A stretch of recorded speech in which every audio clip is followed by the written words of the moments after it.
Koy yere. Aç görüm.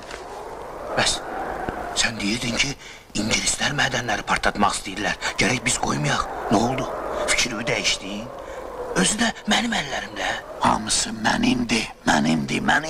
Gəl ol qorxaq küçük. Geç gerik. İstemiyorum.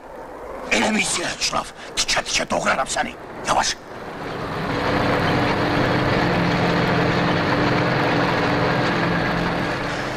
Əl çək məndən. Bəs məni aldatdın. Mənim həyatımı, gəncliyimi puç elədin. Rədd ol iblis.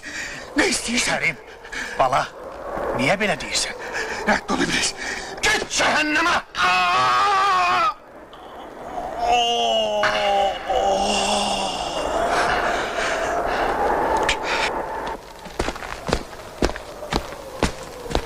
Anam deyərdi ki, sen cennete gideceksin.